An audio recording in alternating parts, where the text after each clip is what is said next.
So hi, Michaela. Thanks for the opportunity to come and speak to you at Codific and look at some of the work you're doing. My name's Jim Campbell. I'm the director of the Health Workforce Department of the World Health Organization in Geneva. We have been partnering with AMEE and the constituency and the medical educators and health professional educators for many years, looking at the opportunities around obviously the work around competency-based education, but how to translate that into practice, to ensure that the physicians, the nurses, the therapists, the dentists, the pharmacists of tomorrow are coming out with the competencies, the skills, the knowledge, the education they need to deliver quality care.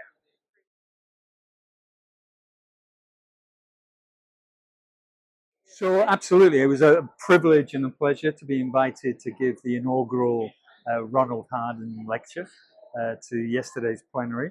And the message that we came bringing from WHO was questioning whether markets and strategies are aligned between education, employment, and equity. So are we making sure that ensuring access to care is the priority of employers and educators? Are they connected in that system? So as wonderful as it is to produce a medical graduate with all the right competencies, that's only the step in the journey towards equitable access to care. So we want to make sure that everyone's involved in that process. And some of the key issues looking at the global challenges. We are not producing enough graduates for the population demand, whether that's here in Switzerland, in Europe, and across the OECD, the high-income countries, Africa and Asia. We're just not producing enough.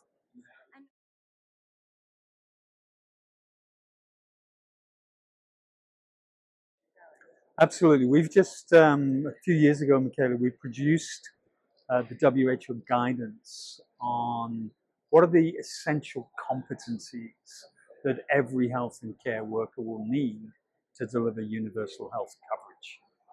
And that was a process engaging educators and specialists all around the world, member states, governments, ministries, to actually to really look at that.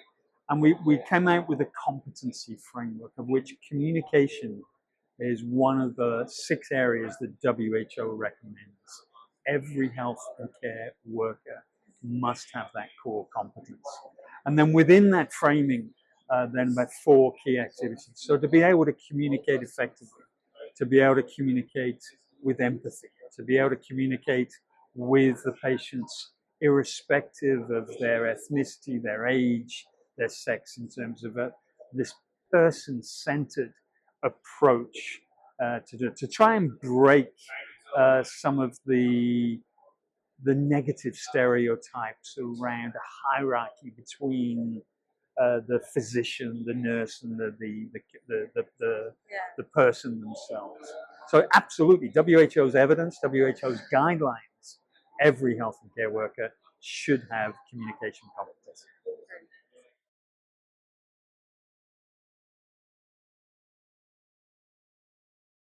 Well, for anybody who's entering into health professions education today, there's 40 years ahead of them to make a contribution to public health.